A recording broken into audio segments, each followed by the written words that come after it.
first recipe, we wanted to create something very healthy, always very healthy. A lovely salad full of flavor, full of texture, because you can play on texture as well.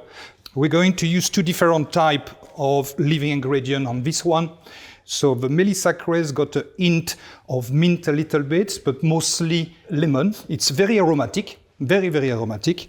And we're going to use the Rucola Cress. So Rucola Cress, it's absolutely stunning also, and that tastes like nuts a little bit. Let's do the salad quickly.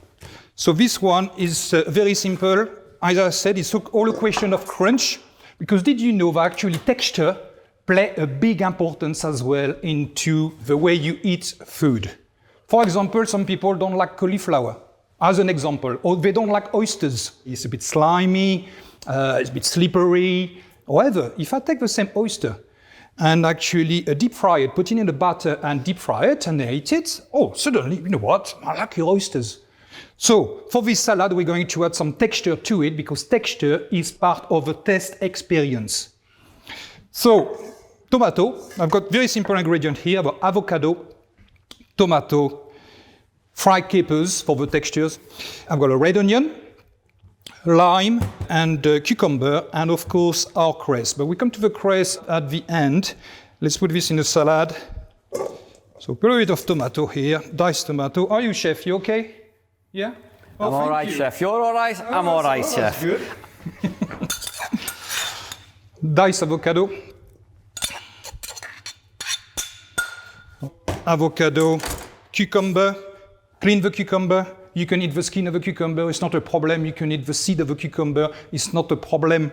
It's a vegetable. There is a lot of ingredients like that. Actually, you can eat the whole of it. There is no waste in a kitchen. So, just in a very sharp knife. Okay. I know we're doing simple things. Okay, simple salad. But did you know that a simple salad is not as easy as we think? If my ingredient, which are in my salad here, all the pieces were cut into different sizes, then every time you mix it together and you eat it, you won't have the experience of a mouthful of a food pairing element. That means you get all the ingredients together and you understand it. We get some red onion. While Chef Frank's doing this, where he's talking about the wastage, this is really important, because what we do is that those elements of food that of the offcuts, we just keep to one side, we just put into a bowl, and then again, by putting that into water and bringing it up, is to say you're using that water as a basis of a stock flavouring as well, so everything also has a value. Little dressing for the salad. I use Dijon mustard. You can use, obviously, English mustard. I'm French, I use Dijon. Sorry about that, but I love it. So Dijon mustard, a little bit of vinegar, and a bit of olive oil. You know, very simple, French dressing, classic way. You know, you create a little emulsion, a bit of mustard. So when we create an emulsion, basically you just get all the ingredients bound together. But also, Chef, when you're doing this as well, the simple ingredients where you're just taking the mustard, the oil, and you're doing an emulsion, some chefs now will automatically buy a French dressing in a container. The cost of that French dressing in a container has a synthetic taste, and by using it fresh, puts a whole different taste element to that salad. Absolutely. Bit of lime, any citrus fruit, you actually press it on a table and roll it. That breaks the little droplet inside and the juice gets easier. You see, that's a little tip like that. I know you all know that, chef, but it's always good to share, because we think the youngs know everything. Sometimes, well, logic is not always there because they've never seen it before. So we need to give them a chance and explain them properly what's going on. Okay? So you press the lime into it. Fantastic.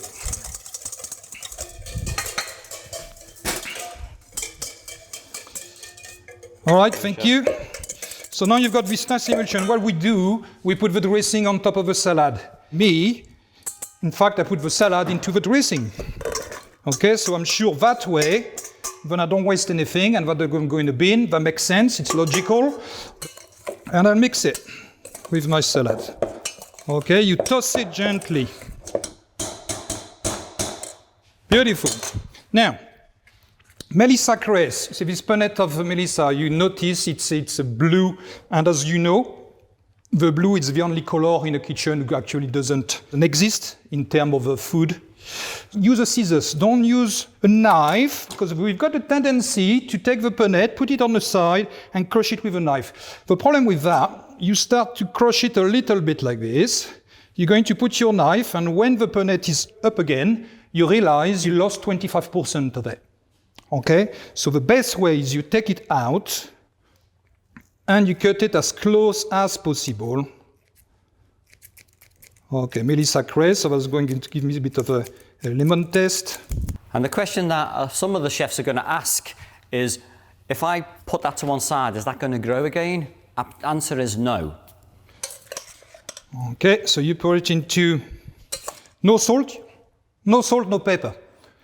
You've got all this palette of aromas and flavor and come here straight out of this beautiful ingredient. I will have to add some little capers. So what I've done with that, those little capers in brine, you know, you can get it in little jars. It's nice. You got the natural seasoning in them as well, because they're a bit salty. So you see, my seasoning comes from my ingredient, not from my salt. You drain them, put them in between two pieces of tissue paper, place them a little bit, so they're nice and dry, and you bring oil in a pan, quite high, because you need to almost smoking, quite high temperature oil, and you throw the whole things, all your peppers in once. So, put them around, and don't be shy with this, you know, they are absolutely stunning. Then the Melissa Cress, for my taste also. So I put some inside and outside. And the Rucola Cress, it tastes like nuts a little bit. Okay. Here we go. So we've got here an absolutely stunning salad, very simple ingredient, very tasty. There you go. Okay, thank you.